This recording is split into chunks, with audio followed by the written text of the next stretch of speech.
series. And to help you get through this, I'm going to go ahead and shut off my videos so that what you can focus on is the slide presentation. And also I want to just give you fair warning, I have a lot of antique clocks and today's winding day, so you might hear some of them going off in the background. Well, I'm happy to be kicking things off for our series. And I just want to share the high desert has very little rain. It's got dry air, a short growing season, untimely frost, poor soils, hot days, cold nights, lots of hungry wildlife. And Dick, could you shut off your video, please? In spite of the obstacles, you can have a beautiful landscape here, and we could take hours to talk about how you can do this, but today we've only got about 90 minutes. So I'm going to touch on the main points. When we're done, I hope to have shared essential knowledge, tools, and resources that can help you become a successful gardener if you're new here, or help you enhance your gardening skills if you've been here for a while. Before I get into all of the substance, I do want to share that there are 7 other webinars in our series that will help you expand your gardening knowledge. Okay, let me get to, I gotta just give me 2 seconds. I just need to move there we go. And those sessions, later on today, we've got birds in the backyard. Every Saturday in April, we're running 1 in the morning, 1 in the afternoon. So we will cover growing and using herbs, pursuing water-wise landscapes, landscape design, cactus gardening, ecological landscaping, and plant for pollinator success. The complete schedule is on the gocomga.com website. If you miss any of these sessions, we have a large number of resources online for you. Many will be included in this webinar, and you'll get them afterwards in an email. We also offer a free plant clinic during the growing season, and master gardeners are available to help you figure out best ways to tackle the challenges of gardening here. So let's get to our substance. If you've ever wondered why it's so challenging here, these are 6 of the key reasons why. If you're like me, I spent time over 20 years on the East Coast, and it was in Connecticut, and it was really, really cold there in the wintertime. But once summer hit, summer was summer, and you didn't have huge fluxes of temperatures at night between night and day. Anything would grow in the soil. The amount of water was not a constant issue. And then you get here and you come to our arid climate, and it can seem daunting to garden here, but it's not impossible. Many of us have been in the same situation, and we have all learned that if we can understand these 6 factors and work them into our gardening toolkits, then we can be pretty successful. I'll also talk about where to find resources that are available, and I want to stress all of these resources I'm going to talk about today are absolutely free, and they're wonderful things to help you with your gardening efforts. If you have questions, you've got a Q&A button on your screen. Please put them into the Q&A, and we'll get to them at the end of the session. So first up are the pests. Aren't these guys just so cute? I have a bounty on the bunnies in my yard. They have eaten my hollyhocks now 2 years in a row. They jump, they're cute, but I don't like them. But that said, I have to acknowledge that depending on the weather and what kind of winter or summer that we're having, these pests, including the deer, will browse on whatever they need to eat to survive. Because if food sources are non-existent, they're going to eat anything to avoid starvation, which is a big problem for them and for us. So here's an example of some deer damage, and you might think that this is some sort of disease or something, but it's not. These are arborvitae here with these luscious, soft needles. And this is an Alberta spruce on the left. And the Alberta spruce has very sharp, very stiff needles. Well, the arborvitae is deer candy. They love it. It's easy for them to eat, and they will munch up as far as they can reach. So ultimately, the deer browsing patterns will depend on the weather and what's available for them to eat. And nothing, absolutely nothing, is deer proof. Short of building a fortress around your property, you aren't going to be able to keep them out. Some plants are more deer resistant than others, but beware, young deer are around now that they are having babies, and the babies will eat anything because they don't know any better. Plants that seem to fare better than others are things like Russian sage and a lot of the herbs, because the deer don't like the texture of the leaves and they don't like the scent. Some sprays will work, but you have to keep applying them because they'll dissipate and break down in the sunlight or precipitation. For those of you who are raising berries or ornamentals or plants that you don't want the deer to eat, your best option is going to be some sort of fencing or exclusionary barrier. And here's an example of one. This is a double fencing system. This fence is not 6 foot high, which is what the normal recommendation is to keep out deer. It's only about 4 feet high, but it's got two fences and they're about 3 to 4 feet apart. And this is an area of one of our master gardeners, and it does a pretty good job keeping the deer out. And why would that be? Well, it keeps the deer out because while they're great jumpers, if they cannot see a path to a safe landing, they usually won't try to get in. And this can be done with hedges too, because some of you live in areas where, because of your HOA regulations or some other restrictions, you're not allowed to put up fences. But this particular type of fence can be done in a hedge method. So what about the other guys?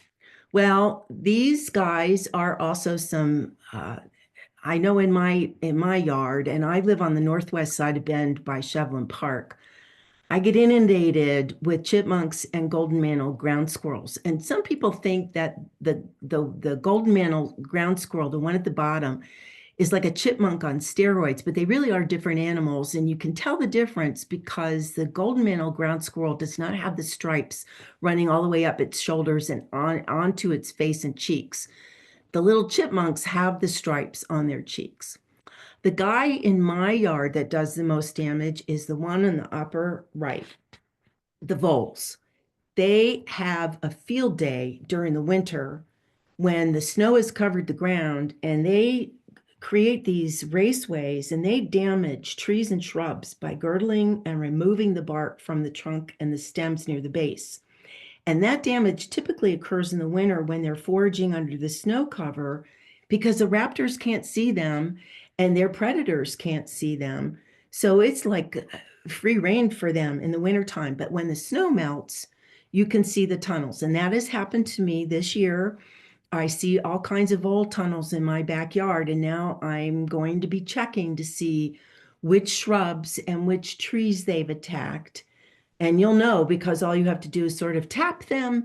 And if they've really done a major damage job to those plant materials, the plants will just fall right over. If you have these and you're considering the use of a chemical control, I just want to caution that there can be residual effects of the poisons on unintended targets. So make sure that you read the label and read it carefully.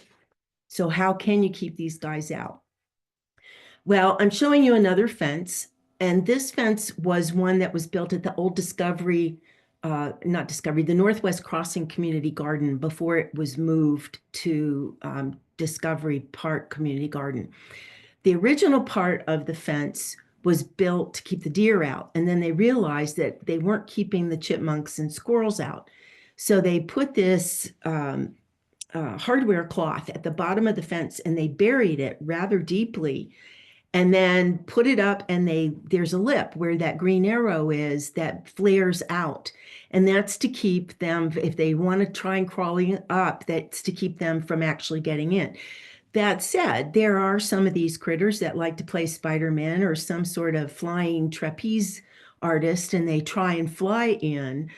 But overall, this type of approach has kept most of the ground squirrels and burrowing animals out. And that's an option for you. Another option would be this, and it's pretty harsh. It's pretty expensive. You'd have to maintain it. So I would propose that you go to this Manage Wildlife Conflicts in Your Home and Garden resource. This is going to be sent to you, so don't worry about having to jot this down. This is a great resource. And the bottom line for all of us here is that we need to find a happy middle ground because we can't keep all of the critters away from all of our garden. So we've got to find a way where we can have a good compromise where all of us can live together. And again, the link will be mailed to you. We've also got insect pests where we are, and I could dedicate an entire day just to them because they're fascinating. I'm giving you this particular resource because it's divided into categories and it's got some great photographs of the different kinds of insects that we have and the damage that they create in our gardens. And the damage is important because if you call the plant clinic office at the extension, they're going to ask you what kind of damage are you seeing on your plants, because that will drive how we research what kind of insect might be doing the damage for you. One really critical insect that I want to point out, and this is especially important for those of you who have some home orchards and you're trying to grow apples and pears. This project, Happy Apples, is an effort by OSU to help manage and monitor the codling moth, which is in our area. We are monitoring it for it in our demonstration garden in Redmond. And our role here is to manage the pest so it does not migrate to the apple and pear producing areas of Oregon, because that would be an economic disaster for the state. This is an important resource for you. It's free. You sign up and you will get emails sent to you for all the options to manage the moth, including where it's been found, the timing, the products to use, where you can get those products. And it will just give you all the information that you need to manage this in your own orchard. And even if you've only got one of these trees, it doesn't matter. You need to manage for this particular moth because it's very, very pervasive here. So next up is knowing what zone we're in. And this is really important because it directly impacts on what plants will survive here. For those of you who might think that we're in zone 1, you might be thinking about the sunset gardening climate zones. So those are a little bit different from our actual USDA zone. The USDA zones are universally used in plant nurseries, on your seed packets, plant tags, things of that nature. And the sunset climate or sunset gardening climate designations are not. So we're in a zone 6. And this is a garden tag that I want to show you because most garden tags should have this indicator on it. And this hardiness zone is the ability of the plant to withstand the minimum temperature. The lower the hardiness zone for us, the more cold hardy the plant is, and the more likely it will be able to thrive here. Plants designated as a zone 5 might not survive where you live.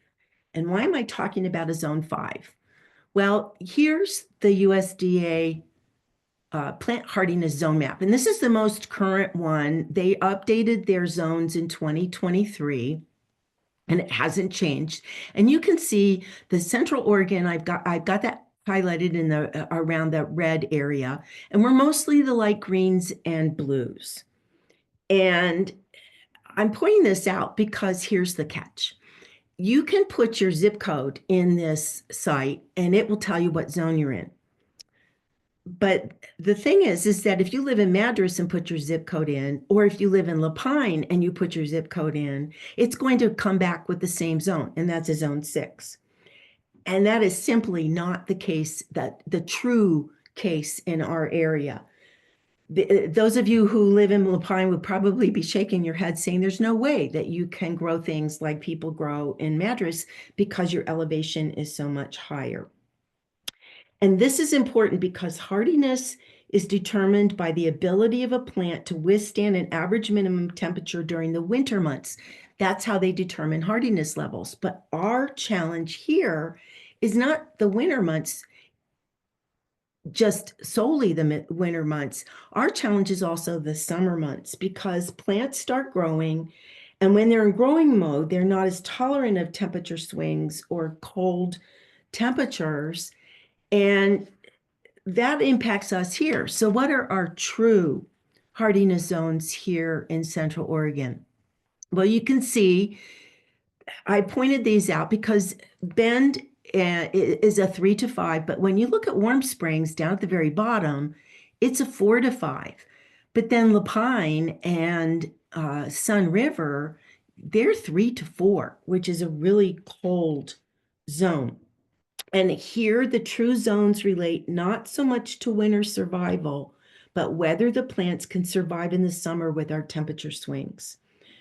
And it's somewhat counterintuitive because I always thought if you head north, you headed higher, and if you went south, you went lower. And here it's completely the opposite. So, general rule of thumb, don't get things for your landscape that are for zones. Certainly, if you find something that's a zone 7, it's going to be an annual or make it a house plant, but it's just simply not going to survive the temperature swings in the summer. And you might also wonder if our climate zones have changed over the years. And the answer to that is yes, they have. In 1999, when our horticulture agent, Amy Jo Detweiler, got here, we were officially designated a Zone 5. But now, as of the updates, we're a Zone 6. We've been a Zone 6 for a while, but we're now Zone 6A. But again, that is dependent on how plants survive in winter months. And our challenge again is the summer and our temperature swings. Okay, soil.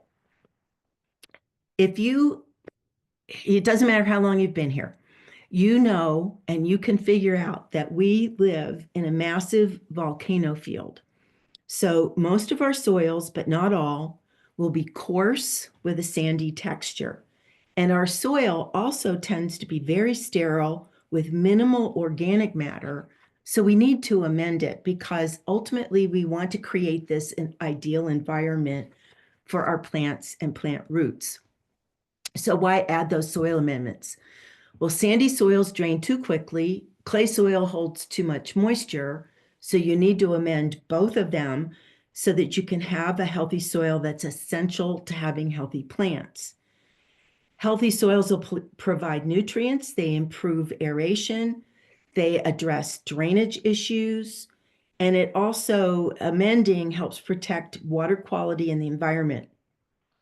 But there is a ratio. You don't want to over-amend. You don't want your plant roots just living in that luscious amendment because once they hit native soils, it's going to be a shock to them. So the rule of thumb is add 1/3 amendment to 2/3 native soil, regardless of whether you have sandy or clay. Most of us have sandy soils. There is a small little portion, there's a little pocket in our Central Oregon area that does have clay. So I don't want to ignore those folks. But our plants need to acclimate to our native soils because the roots will eventually reach native soil. So you just basically want to help them out. Let me get a drink of water here. Okay. So amending with compost. If you can make your own compost, that's fabulous. And you want to use fresh organic materials and locally available amendments, that is wonderful. These are the two things that you need, greens and browns. And you can see what the greens and browns are. And what not to compost would include things like meat scraps, dairy, any kind of pet or human waste. And don't forget about no weeds, no invasive or disease plants. Don't throw those things in your compost pile.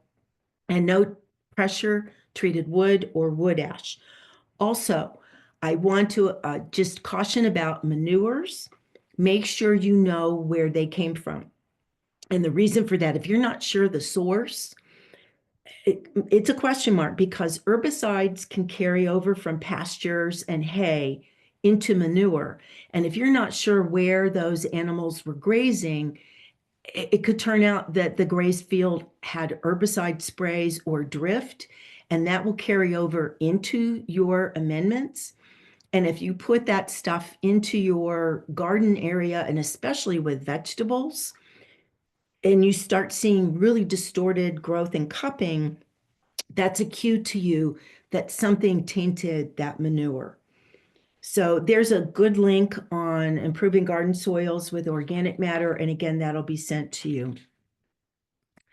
Another thing is that if you can't garden in your soil, it's too rocky, it's too hard. There could be a lot of reasons. Raised beds are a good option. And this is anything that's raised above the surface of the ground, and it may or may not be framed with wood or other structures. And some people place a weed barrier beneath them or hardware cloth to keep out the digging critters that we talked about before. You don't want the voles getting into your raised beds. And one value in having a raised bed, especially here, is that you can control the soil mix, so there's less stress dealing with our sterile soil. They also warm up more quickly in the spring and stay warmer longer in the late summer, so they can, in effect, be a season extender. If you're deciding what materials to use, do your homework, because you want to make sure that you are using things that are safe for growing consumables, and that you're not using something that could potentially leach toxic things into the soils. While we're not covering specific vegetable gardening today, info on that, on vegetable gardening, is on the extension site. And also, I want to just raise a flag for you that there will be vegetable classes, 2 vegetable classes at the Coba Home and Garden Show that the Master Gardeners are doing. That's at the fairgrounds May 2nd and 3rd. So if you want to catch a vegetable class, you can go to the gocomga.com website for more information on that. So I alluded to elevation before, and elevation and temperatures are really important here. And you might wonder, well, why is that? Well, the growing season for us is the period of time between the last frost in the spring and the first frost in the fall. But we have challenges with that, because the higher the elevation, the shorter the growing season. And this can be really important when you're making plant choices. And again, we're showing you the lowest elevation, which is Warm Springs, and they have a really long growing season. But Lapine, look at that. Lapine's at 4,200 feet. I mean, that's a significant difference between with Warm Springs, and look at their growing season, really short.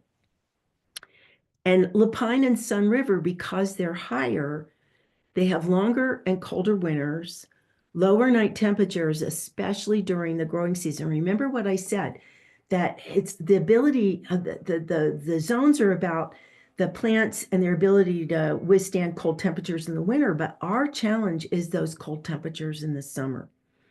Plus, Lapine and Sun River also have increased intense sunlight year round. So let's talk about frost. Somebody, bless their hearts, did a study of 110 years of historical records in the city of Bend. And during all of that review, they found that these 9 dates were the calendar dates where we were least likely to have a chance of freezing temperatures. That's incredible. 9 dates in the summer.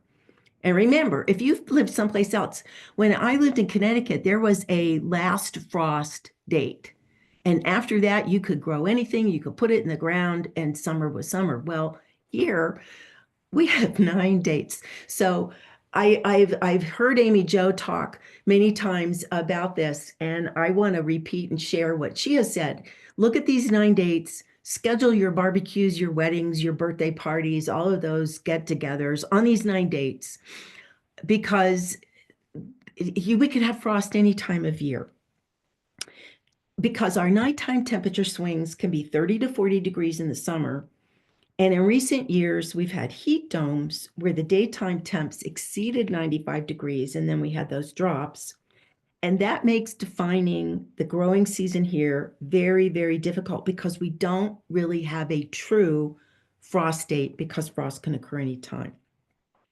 And that makes a critical dilemma for us because our extreme variations between day and evening temperatures impact plant growth and maturity rates, and fluctuations can often cause our plants to bud out. I'm looking at a pear tree right now outside of my window, and it's starting to come out of dormancy, and I can see little buds on it. And it is just not uncommon to see these trees starting to bud out only to be hit by frost right about now, or even May or June. So a lot of people will use season extenders, and we will talk about those in a minute. But combined with this is temperature. And temperature is a major challenge because of the large swings. I keep talking about that, but it's so critical. Plant growth, plants love to grow when temperatures are between 50 and 90. And think about this. People are really happy between temperatures of 50 and 90. I hate it when it's colder than 50. I don't like it when it's hotter than 90. And plants are really not any different. They're kind of like our babies. And those are optimal temperatures. Newer or tender plants can freeze if the temperature drops below 32. And when it drops below 50, growth can slow down or stop altogether. So you've lived someplace else and it feels like your plants have grown feet or lots of inches overnight. And that's because typically in other places in the country, plants do grow overnight, but not here. Because when the temperature goes below 50 at night, plants slow down or stop altogether, and they have to wait until the temperature warms up again the next day to start growing. So how does this translate to your gardens? Well, just think about it. The daytime temperature is 70s. It's lovely. The plants are growing. And then the evening temperatures come and it slips down into the 40s. And for some of you in the higher elevations, even into the 30s in June, July, and August. The plants aren't happy and they'll slow down. So it makes for slow growth. And these temperature swings also impact the insects too, especially the pollinators, because they don't do well in the cold weather either. And I would like to point one more thing out having to do with temperature. This is a burpee tomato seed packet. You might have some of these. And while we're not talking about vegetables specifically, I'm raising this because many of you may be starting seeds indoors and then you're going to transplant them outside and not into a greenhouse, but someplace else where it's going to be cold at night. And when you see days to maturity on the seed packet, it assumes there is plant growth overnight and that the nighttime temperatures stay over 50 degrees. But as we just learned, that's not the case here. And plant growth slows down. So our advice to everybody is when you see the days to maturity here, you need to add 14 days, 2 full weeks to the number of days. So, and that's because of those nighttime swings. So in the case of these burpee tomato seeds, the more accurate days to maturity in our area would be 94. And that's something to keep in mind when selecting seeds for your gardens, and you should select the ones with the shortest number of days to maturity. So if you're looking at a packet that says maturity is in 90 days, those plants may not make it unless you have something like a greenhouse. And finally, on this topic of temperature, the microclimates are something else to consider here because we all have them. They impact our plants. You can experience sunburn and frost damage simply due to where the plants are in your landscape. And you can have your neighbor could be growing something in their yard. And when you try to grow the same thing, you can't seem to get it to grow like your neighbor did. And it could be because of microclimates. So I want to show you a few things about with temperature and how it can affect and have damage. Give me just 2 seconds here. Okay. So I want to show you some temperature related damage on some plants. You might look at these brown leaves and think there's some sort of disease. This is a honey locust tree. And you might think this is a disease, and it's not. It's actually frost damage when this tree started coming out of dormancy and started leafing out, and then we had a hard frost. And this is the damage that it can do to the leaves. These are pumpkin plants at the OSU demonstration garden in Redmond, and this was a late season frost that hit. And again, you could confuse this with some sort of disease when it's not. It's actually a temperature issue. Here's an Asian pear, and this is an Asian pear tree at the demo garden in Redmond. And the inset, you can see the blossom on the left is fine. The blossom on the right is heavily damaged. And with fruit trees, I'm showing you this because the trees could survive here, but the challenge with us is whether or not the blossoms can make it through the spring. We have had hail and frost damage anytime, April and May. 2 years ago, we had snow on Mother's Day in May. And those things can damage the blossom, but it's hit or miss as to whether or not you'll actually get a fruit set. So for those of you who are interested in fruit trees, there are publications online that can help you pick out the hardiest fruit varieties that seem to work well here. So not only do we have frost issues and cold issues, we've also got heat issues. The last few years, we've had heat domes, and even our native plants have suffered because of the unusual heat. And you know, I didn't include this information when I first did this class in 2019 because we didn't have such consistently horrible hot temps during the summer. But the last 3 years, I've had to include it because it is really challenging. Leaves and will roll and cup because they want to reduce moisture loss. If you see your plants wilting in the middle of the day, but they seem to come back early in the morning or late at night, that's a clear sign that one of the issues might be heat. Blossom and fruit drop, oh my gosh, that is a common issue with peppers and squash and cucumbers if high temperatures persist. And bolting. If any, I had this happen last year. Cilantro, lettuce, and spinach, they don't like the heat and they will bolt.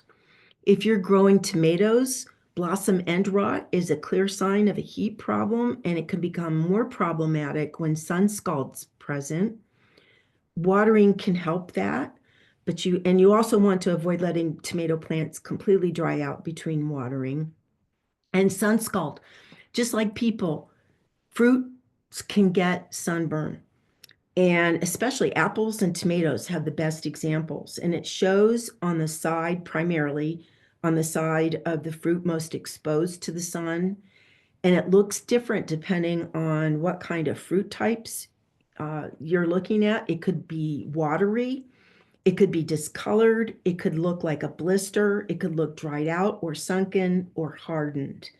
And if you see any of these symptoms, don't panic before you think that there's a real horrible problem. Think about the weather that you've had and the temperatures. So what can we do to help our plants? Well, we can reduce heat stress by making sure that we're watering properly. And think about your tree roots. Your tree roots are not at the surface of the soil.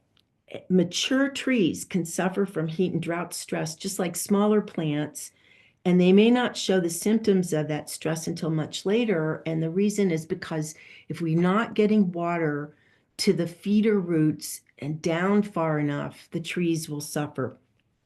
Mulch helps conserve moisture. Shade's important, especially if you have container plants, but beware that if you heavily shade them, they might try to stretch towards the light. So you need to hit some happy medium. And under all circumstances, when it's hot, Don't plant, transplant, prune, fertilize, or apply any chemicals in the heat. It is just, it's going to stress your plants, and bad idea. Most fertilizers and chemicals will have information on them telling you the windows of temperature time when you should apply. Please, please, please read the labels. The one activity that you absolutely can do in the heat, if you can handle the heat, is weed. Weeds suck up the nutrients that would otherwise be going to our plants, so get rid of those weeds. Finally, know your weather. These are several of the resources for weather reports. And it's also important to know, because we're a really large geographic area, and it's helpful to know where these weather reports are coming from, because the weather stations could be miles from your particular location. So, for example, most of the Bend weather reports on the news come mostly from the Bend Airport. Now, I live on the northwest side of town, and the Bend Airport is many, many miles away from my house. So, and I'm probably at a much higher elevation than the Bend Airport. So I have to take that into account. For those of you in Lapine, most of the weather reports are coming from Wickiup Reservoir. In Redmond, the Redmond Airport. In Madras, it's primarily from the airport and ag station.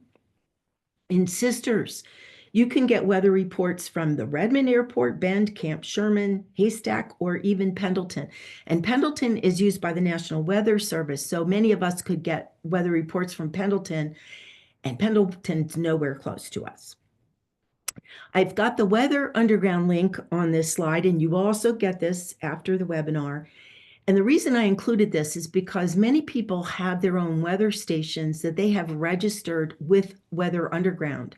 And it's possible for you to go to this link and you could find a weather station that's a lot closer to you. I know that I use one that's about a half a mile from my house, and it gives me much more relevant weather information than the Bend Airport gives me. Okay, so let's talk about water and precipitation. These numbers are really interesting. I pulled these and I checked them again. I pulled these on St. Patrick's Day this year. And this is a really interesting chart, because our theoretical growing season is April to September of every year. And that's a 6-month period. And look at these rain totals, the precipitation totals in that 6-month period, which is our growing season. A little over 3 inches in Crook County, almost 4 in Deschutes, and just a little over 3.5 in Jefferson. But then look at the full year 2024 totals.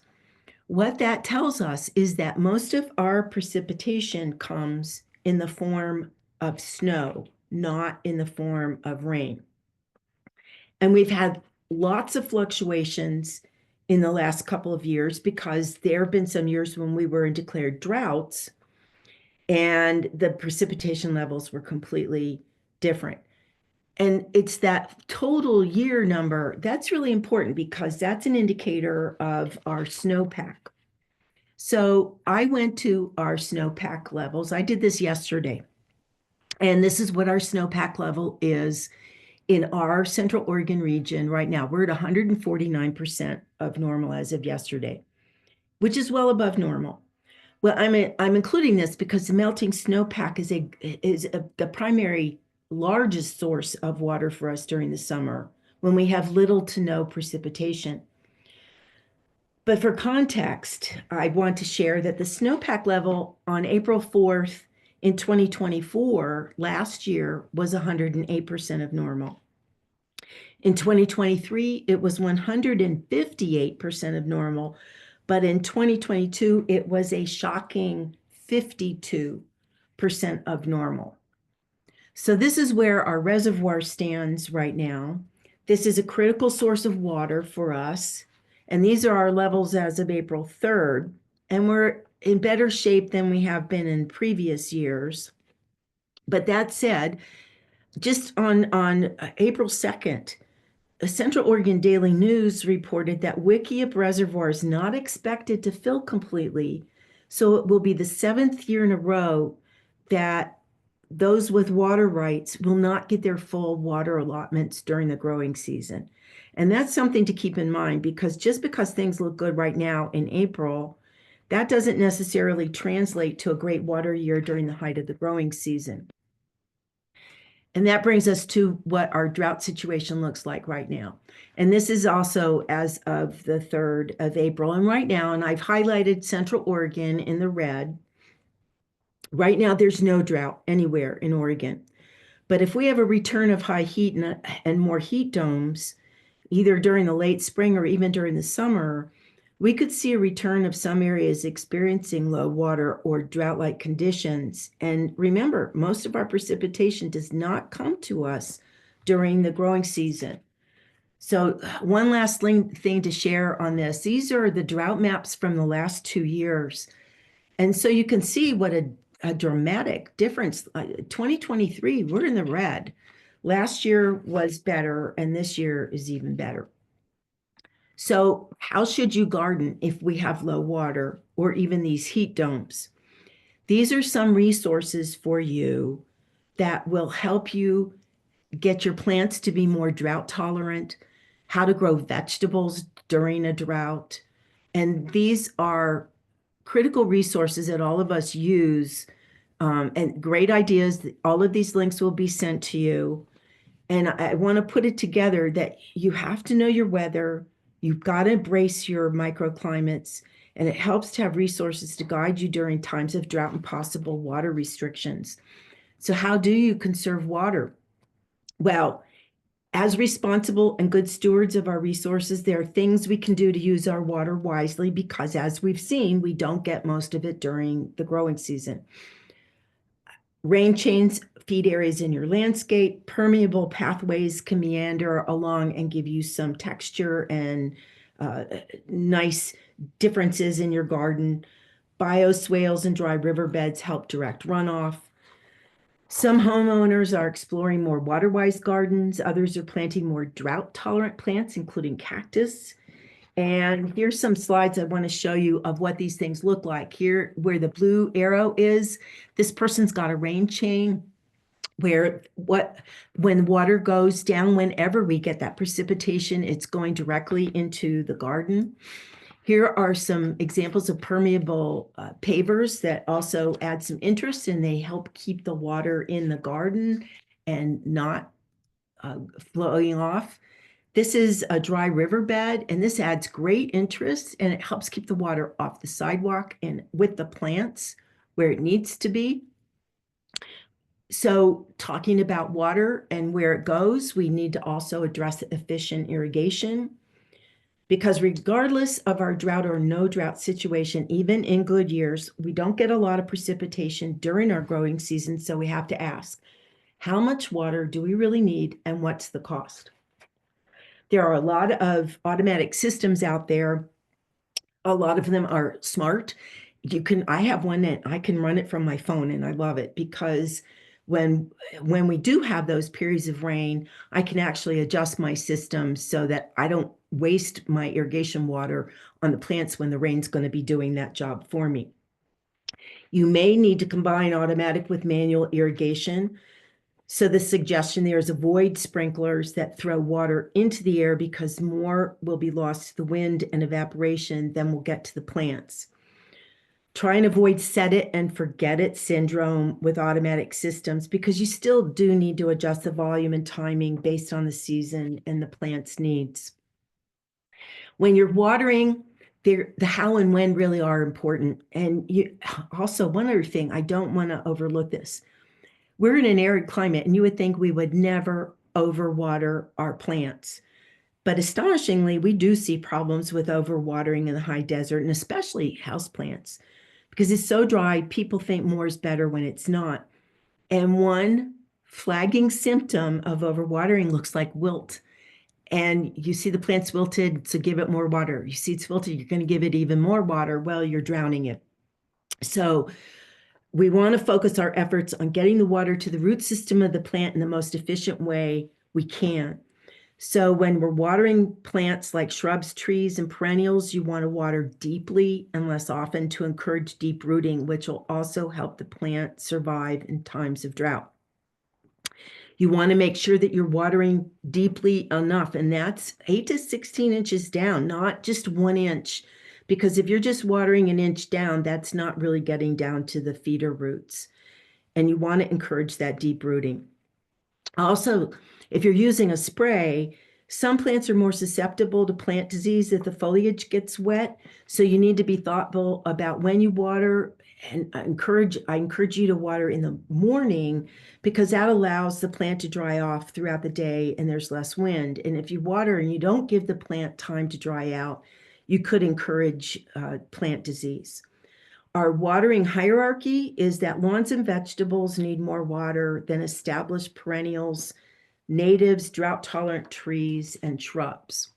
So speaking of the trees, where exactly do you water? I see people doing this often in my own neighborhood. Where that red arrow is, they're watering right there at the trunk of the tree because they think that's where the water needs to go, and that's not where the water needs to go.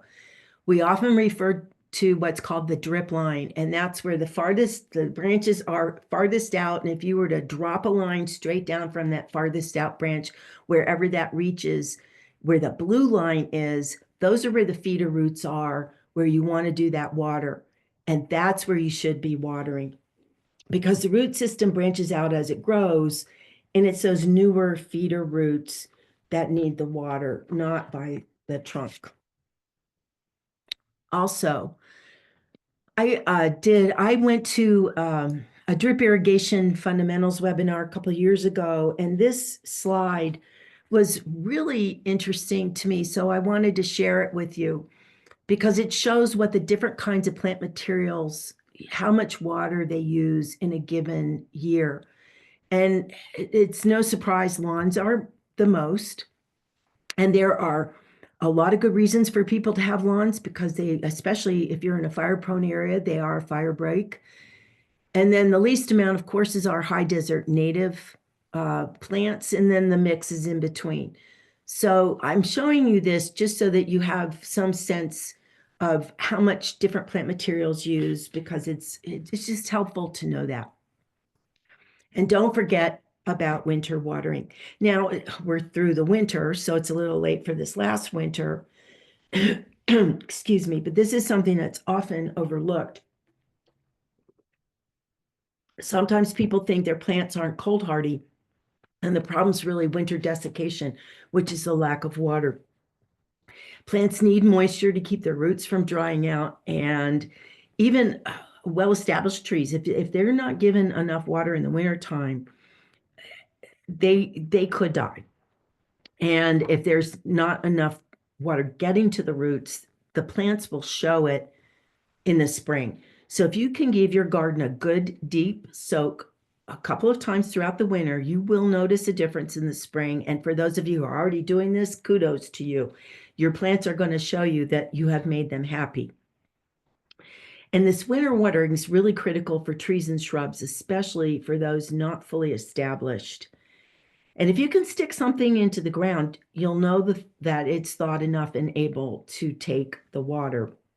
And don't forget about your bulbs, because bulbs store a lot of water, helping them bloom in the spring, and dry bulbs will have trouble blooming. And if they've dried out too much, they probably won't bloom at all. And the rule of thumb I've got up here on the slide, Thanksgiving, New Year's, and Valentine's, if we have not had precipitation.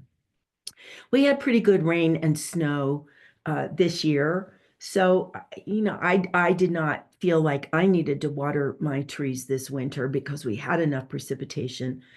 And some of you may be asking about the snow and, what about that? Well, the snow can help insulate the plants. But if we have a deep snow over long periods, remember what we talked about when I was talking about the voles and how they make these tunnels underneath the snow and then they chew at the bark and the roots of our trees during the winter? Well, that's what can happen is that we can see vole damage in the spring because they eat the trees. And so snow's sort of a mixed blessing. So because we're in the high desert, A lot of people are using season extenders, and they can be really, really useful, especially for those of you at the higher elevations. And this all relates to the temperature discussion a few slides back. Because we've got those large swings between day and night temps that negatively impact on plant growth, you may want to use these season extenders to help maintain temperature. And it's also helpful for areas that get a lot of wind. I use these because I'm in an area that does get a lot of wind. And it also helps you get just a little bit more out of favorite plants. I'm going to go quickly through these options and so that you can see. But on this first slide, you can see we've got a greenhouse, and 10 feet by 12 foot's ideal for us. Some people have cold frames, and these are often used to harden off uh, seedling plants and starting cold tolerant plants like cabbages and lettuce earlier than you normally would use them. Where I am, a lot of people use these cloches, and this is at the Discovery Park Community Garden. And this is an area that gets a lot of wind. And I just want to caution, this person has done their job. They rolled up the plastic. And if you use plastic, make sure you do roll it up during the day so that the plants can get some air. Row cover is also a favorite, and the Master Gardener sell row cover at the extension office as a fundraiser, and it's a pretty good high quality row cover. And you can see examples of how it's being used here. And then the fellow in the upper left is pretty creative with a dark plastic bucket. Just remember that you need to remove that so that the plant can get some sun and some air. Walls of water, another popular method of season extenders. These are great for tomatoes and peppers. I use them on mine. Each of those cells, this is how they work. Each of the cells is filled with water, and you put them around the plants or the tomato cages. And as the sun hits that water, it heats it up. And then when the temperatures drop at night, all of that heat is in there, and then it helps to keep the plants warm. I've also seen some of these here in the high desert. Actually, I've seen them everywhere I've lived in the country. And people will use these old tires because they're black and they absorb heat. But the caution here is that I would never use them on anything that's edible, because there are toxins that can leach into the soil and into the plants, and you would not want to ingest that stuff. So the recommendation is not to use those for any edibles. All right, so we've reviewed a lot of factors, and now we're ready to plant.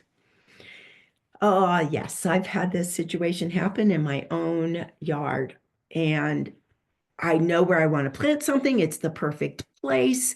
I stick that spade in the soil only to hit not just little rocks, but huge, huge boulders.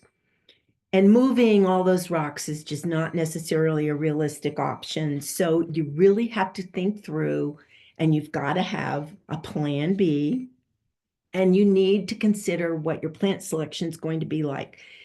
And you've got questions. First of all, what is the mature size of the plant going to be? Look at the tree in the middle picture. That is planted so close to that house that it's first of all, it's not safe.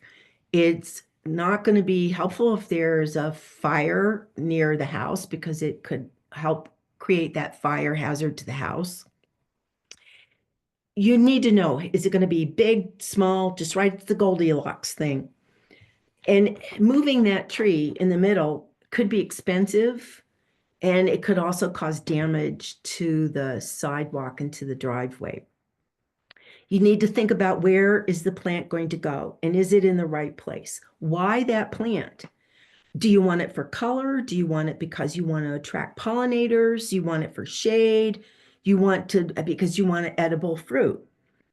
There are several resources for you that I'm going to quickly hit on towards the end.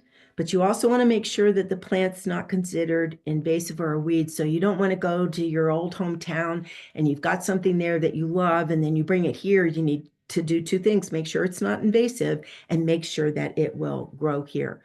And also, while you're going to those nurseries, dig around the pots. Don't be ashamed of doing that or embarrassed. You need to make sure that the plant is healthy. Make sure they're appropriate for our region and hardiness zone. Will they work where you want to plant them? The plants on the left is the Mount Atlas daisy, and then you can see the bellflower on the right. You don't want to switch those plants because they will not thrive. The bellflower is not going to thrive in full sun dry. And that Mount Atlas daisy isn't going to be happy if it's in shade. So pay attention to those things. And I already mentioned plants from other regions. So there are a lot of resources for you. This fire-resistant plants resource, oh, this is awesome. I just read through this. This is updated. It was updated last year. I've got a QR code up there on the screen for you. If you snap that, you're going to get it downloaded to your phone. It contains great information on perennials, ground covers, tree shrubs that are fire resistant and appropriate for our area. And this is an example of what it will look like when you pull it up. The legend is really helpful. It shows you water levels, sun levels, and what it attracts. And the N at the bottom on the right means that it's a native. There are some things that this will not show you. It's not going to include ornamental grasses, conifers, and vines, because even though those add design and beauty, they are characteristics not suited for a fire-wise design. But if you're interested still in those things, there are other resources that you can find them in. If you want, go native when you're selecting plants, because native plants already are growing in conditions similar to your landscape. Now, this particular link includes trees, shrubs, grasses, and perennials that focus on our native habitat. It doesn't have pictures, but you can see pictures of a lot of those natives in this Waterwise Gardening guide. And this particular guide complements the Fire Resistant Plants guide, and it has pictures and growing information on ornamental trees, shade trees, evergreens, broadleaf evergreens, vines, fruit trees and berries, all different kinds of shrubs, ornamental grasses, ground covers, and perennials. And when you get to that, it looks like this. And you can see that the symbol guide is very much like the one in the fire resistant plant guide, except the one at the bottom left, which is the outline of Oregon, that is the symbol for native plants. So once you buy these plants, I would not be doing my job if I skip this critical step. You need to acclimate them. Acclimating and hardening off are the same thing. And it's a common mistake people make when purchasing plants is that they don't let them get used to our temperature swings day to night. The rhodie in this picture was not acclimated, and it just got shocked when it was, it got cold. And you can see it looks pretty sad. So this is a really good practice to get into. It takes some time because it's about a 2 to 3 week period. And you want to do this for anything that you're buying from large, especially trees and shrubs. You absolutely need to do this. And when you're growing your seeds indoors, make sure that you do this for your transplants too, because you don't want them to be all comfy inside and then you just stick them outside because they're not going to be really happy. And don't wait too late in the fall to plant your trees, because we can get snow in October. We did last year on Halloween. And then when you install your plants, make sure that you do it properly. In this particular picture, this tree did not have the roots loosened before planting, and it was planted way too deep. And how do I know that? Because there's a soil line. I can show you my cursor. This soil line is way too far up on this tree. So you don't want to have it planted above the flare of the tree. And because of the nature of our soil, anything that's used to transport the tree, like twine and burlap, those things need to be removed because they're not going to break down in our sterile soil. And the quickest, easiest, most basic thing you can do to help your plants is to take time to dig a proper planting hole. So that's one of the things that's the most overlooked. Transplanting tips: make sure you water it. Hardening off, remember I said that's the same as acclimating it. Get your site ready. If you need to amend your soil, make sure that you do that. Never, and I talked about this with the heat stress, don't transplant plants on a hot day. Wait till it's cloudy or the late afternoon. Give the roots a nice little massage, and the soil around the trees should not be higher than the flare. And finally, the weeds. This is a resource that's great because it shows by shape and trait. And a lot of weeds look pretty, but they compete with our landscape plants for water and nutrients. And if you have a problem, you can call the plant clinic office, but you want to control them before planting. So if you have weeds in a planting area, get rid of them. Drip irrigation will do a better job helping to keep the weeds from growing rather than sprays. Mulches can physically impede the growth, and just weed early and often, and it just takes a lot of patience. And the plant clinic office, you can go there anytime between 9 and 4, Monday through Friday. And then during the summer months, there are actually master gardeners who are there. I want to inspire you. This is why I'm showing you this picture. This is the demonstration garden in Redmond. And it's just beautiful. It's in the middle of the summer, and you can see that there are some vegetables planted here along with some annuals. And that's mixed, done to attract the pollinators. But if you're not sure what to plant, there are other demonstration gardens that you could go to. I encourage you to do that so that you can see different kinds of plant materials that thrive in our high desert climate. This is a great real-time resource for you. Bend has a demonstration garden at Alpenglow Park off of 15th Street, where there are examples of small urban gardens, fire-wise, low maintenance, pollinator gardens, and a rotating cultural garden. And the gem of the water-wise is the Holland's Head water-wise garden off of Jones Road. That shows different native and water-wise landscape plants that thrive here and irrigation options. And it's just an amazing garden. Some of you are really computer savvy. So when you are looking for research and doing your own research, universities are going to have research-based help for you. And OSU, UC Davis, even though it's California, they have a great horticulture department, and they have just a wealth of information. And then Colorado, there are a lot of phone apps, and the ones that are put out by the universities tend to be really helpful because the universities keep them updated. And then OSU, don't forget about us. We've got lots of resources in the WaterWise based app on the OSU site, sorts and filters plants by water use.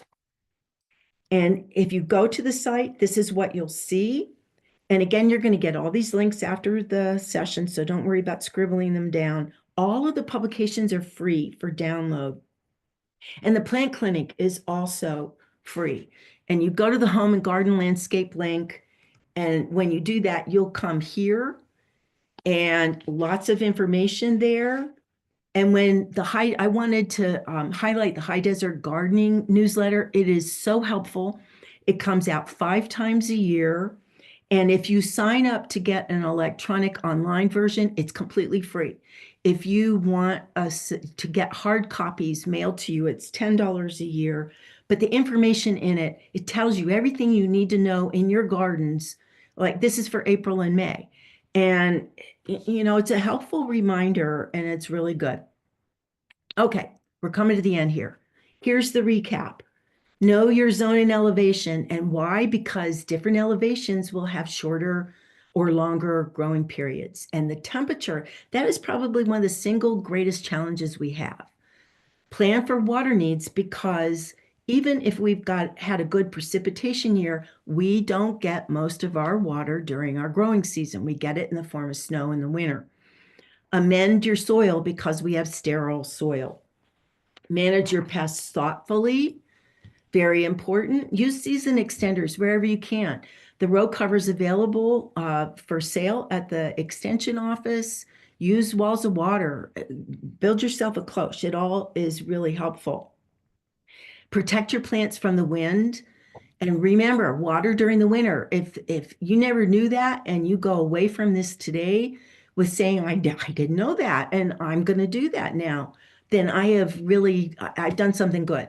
Mulch your perennials. And remember, right plants for our region, put the plants in the right place and then they will thrive. And if you're growing from seed, which is important for those of us who are going to be starting our vegetables now, add 14 days more to whatever the packet says for days to maturity. And when you put all of these tips together, this is going to be you. I know this is going to be me when my flowers start blooming.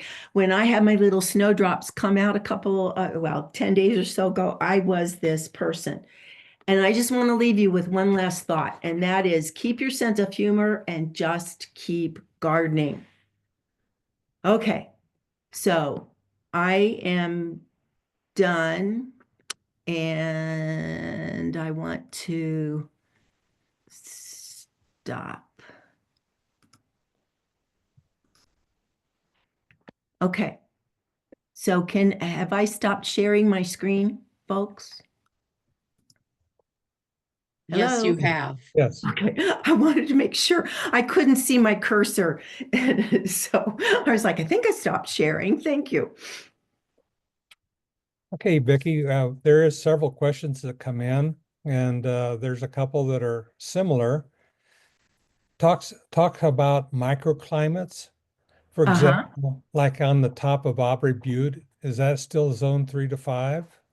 You know, our recommendation is no matter where you are in Central Oregon, that if you've got microclimates and you want to play around with something, the rule of thumb is garden as if we're in 3 to 5. But if you want to do some experimentation with something, go for it. But don't be disappointed if the plant tag on whatever it is that you want to plant says that it's good for zone 6 or 7. You can probably grow it here if you have a greenhouse or if you want to treat it as an annual. Because there are some things that I know when I was back east and I lived in California for a couple of years, there were things that I could grow there that were perennials, but when I came here, I grow them as annuals. So just be aware of that, because if you've got that microclimate and you've got that pocket and it will grow where you are, that's great.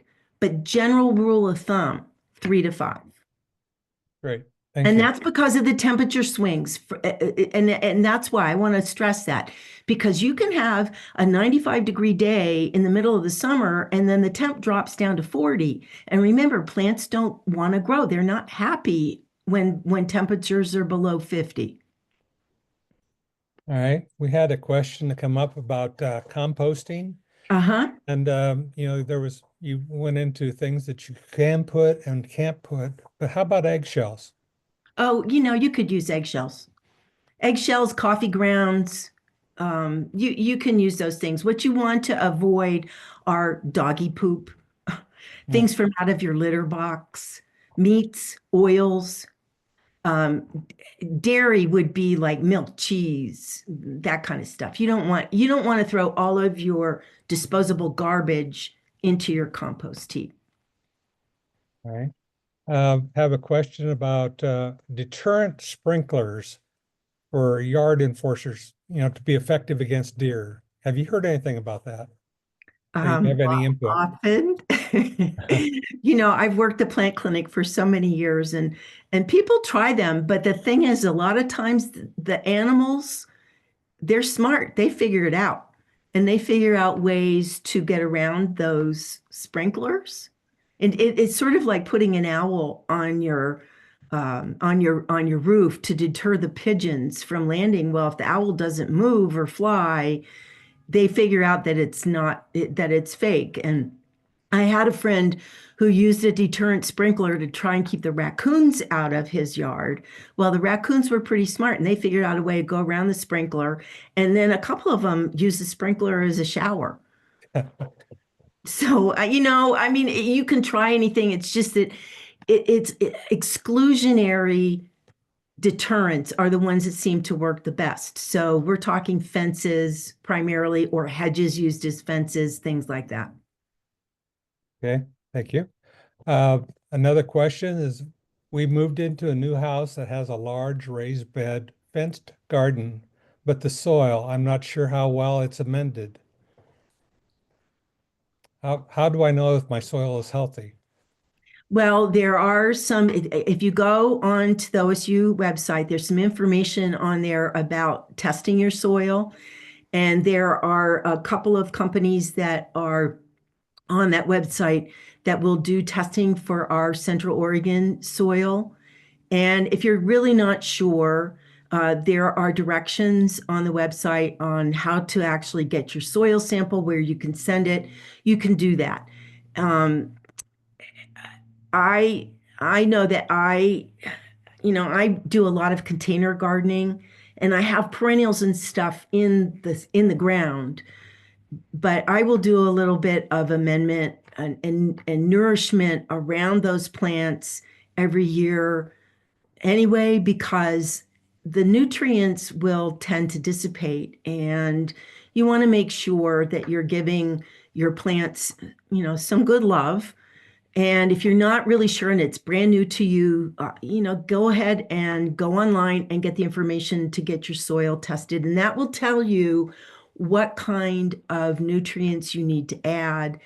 And then just get into the habit of amending your soil each season, because some people don't do that and they just replant every year, and then they don't understand why their plants don't thrive from year to year to year, because you do need to keep feeding the soil. Okay. For a beginning gardener, can a simple bed sheet serve as a frost protector? Good question. Um, it can, I guess. I mean, it's just that I don't know what the fiber content is of that bed sheet, because bed sheets come in different thread counts. Um, I wouldn't leave it. I mean, I know people have done that and wrapped sheets around their plants if a frost is called for at night.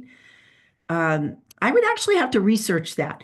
I mean, personally, if I were to do that, I would make sure that I take it off every day, because it's a lot, the fiber content and the thread count and stuff. I don't know exactly how that would, I don't know. I would have to research that and answer that question. Okay. I'm going to write that down. Um, Another question came in, mature ponderosas. Is it a good idea to make stake holes or something to get water down deeply into the soil? Well, if you're watering any tree, just remember at the drip line. And however, what I do, especially in the winter for winter watering, is that, and I'm going to address that first, that I have a couple of 5 gallon paint buckets that my husband drilled holes in the bottom for me. And I place those buckets at the drip line around my trees and then fill them up so that I have a measured pour, because they're 5 gallon buckets. So if I put 3 buckets around a tree, it does such a slow seep. Then, that's 15 gallons of water. And I take a chopstick, which is pretty long, and I stick it. And if I can get it down there and it comes up wet, I know that it's gotten down there. However, you can measure that you are getting water down deep enough, however you want to do that, as long as you do it and as long as the water's getting there, do whatever works for you. Okay, thank you. A question came in about how do you acclimate your plants if you're growing them from seed in a greenhouse, and how long do you leave them outside to get acclimated? Well, I'll give you the example that I'll use for my stuff. I grew tomatoes from seed last year. I wasn't very successful, I have to tell you. Most of my seeds died. So it was horrible. But the two that did not, I had transplanted them, and then I put the transplanted pots in my garage because I didn't have a greenhouse. And I put them out for the first day I put them out for about an hour and then I put them back inside. My garage has windows, so it had light and stuff in there. And every day for about 10 days, I would put them out a little longer. And the rule of thumb, it really does take about 2 weeks. So every day you start for an hour or two, and then you bring them in. And then every day you go a little bit longer. And depending on where you are and what your microclimates are, that amount of day, that amount of time might change. Because if it's warmer where you are, it might go faster and you can leave them out longer for a shorter period of time. But if you're in an elevation, I mean, my house is at 3,500 feet. And I get a lot of wind. It takes me a full 2 weeks from my seeds to get them to the point where I can leave them out all day. That said, once I transplanted and I actually had them in a container, when frost was being predicted, I took my row cover and I wrapped those plants because I had a tomato cage and I had used a wall of water. And then I put row cover over the top of it to make sure that it was completely protected. So, start with an hour or two and then every day progress a little bit longer. There's no hard and firm, this is how much you should do the first day, the second day, the third day, because it depends on where you are, what your elevation is, what your daytime temperatures are, your microclimates, but generally about 2 weeks. Okay. What would be a best compost system for the use in our area? I don't, More. again, I don't want you to think I'm not answering the question, but it depends on your property. Some people are able to do a 3-bin system so that you've got one bin that's the compost that's ready. You've got one bin where it's been turned, and then the bin where you're putting the stuff in and it hasn't been turned yet. Other people use one of those barrels and they turn it. It depends on how much space you have, how physically able you are. I don't have a compost system here where I am because I don't have the room for one. And I don't have the physical strength to be able to turn one of those barrels. So I buy my compost by the amount that I need. So again, if you have the space to do a compost pile where you can turn it and you can get it to the proper temperatures, and there's a whole science about that in the compost publication that you'll get at the end of by email at the end. If you can do that, and that publication has great information in it about which kinds of methods work, and it's all about the space and how much energy you have to put into it. Okay. What are your thoughts on organic versus non-organic soil and compost? Um, I don't know that I've ever had thoughts about organic compost.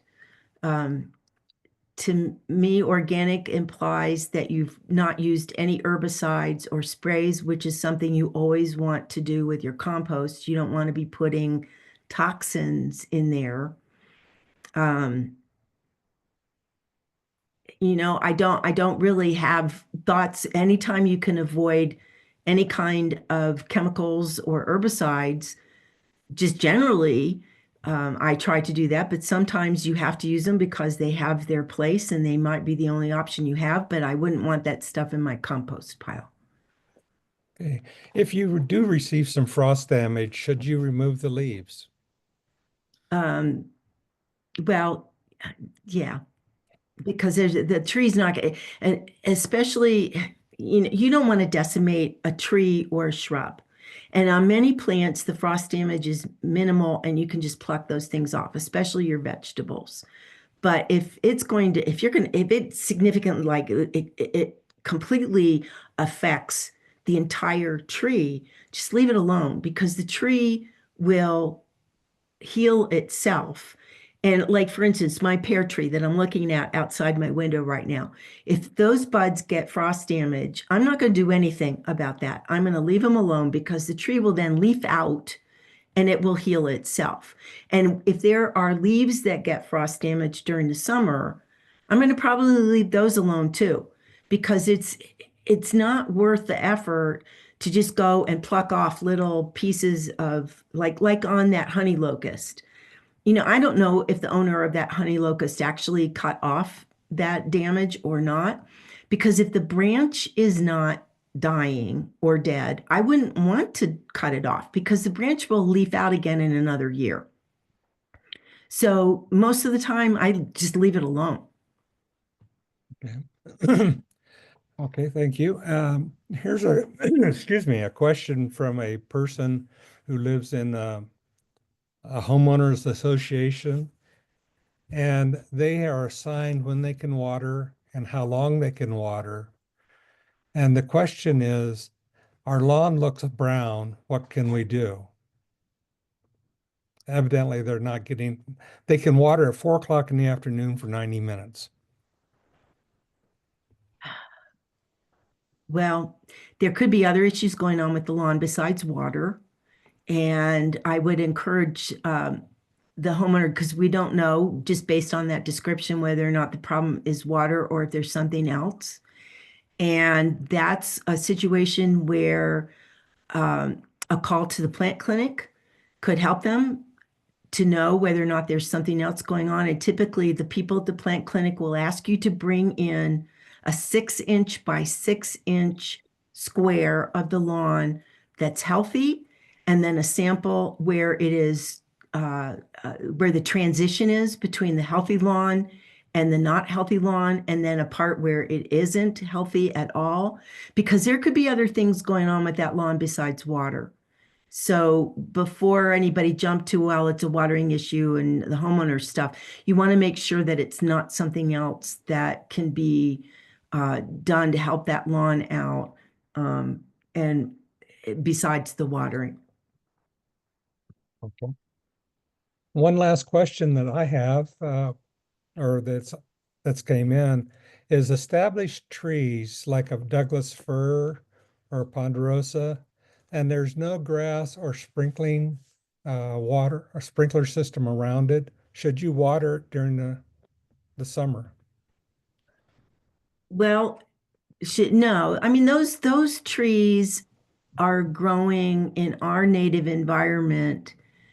I mean, if you planted the Doug fir in an area in your landscape where you physically put it there, and you've got other trees and shrubs that you want to water there, certainly do that. But, Doug firs are trees that were meant to, if you planted it, you want to make sure you get it well established.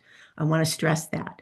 But if it's a Doug fir that's in the landscape, that's been in the landscape, and you didn't put it there, they're designed to be in our landscape with whatever comes to them. That said, whenever we have an opportunity, if I've got 4 ponderosa pines in my backyard that predated me and have been here for a very, very, very long time. But because they're in my backyard and I want to keep them healthy, I do winter water those pondies. I do not do anything for them in the summertime. They get whatever comes in the summertime. But I do water them in the winter if we have not had precipitation, because they're part of my backyard landscape. And even though I didn't put them there, I want to make sure that I do everything to keep them healthy, including pruning them in January or February, limbing them up, because I want to make sure I'm a good steward of them as far as fire resistant landscapes and things like that. But the water, um, it's a precious resource. And native plants, we encourage native planting because the native plants are used to our arid climate.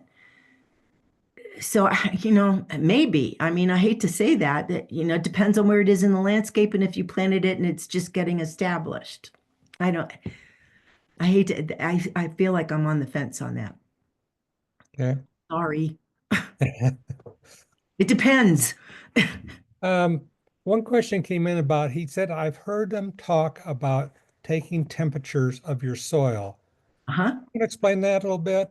Oh gosh, yes. Well, especially with vegetable gardening, because seeds germinate at a specific temperature. And if you don't have a soil thermometer, you can buy one at the extension office. And it is always really important to do that, to take the temperature of your soil, because you don't want to plant transplants or even direct seed carrots and radishes and things like that into temperature that is too cold for the seeds to germinate.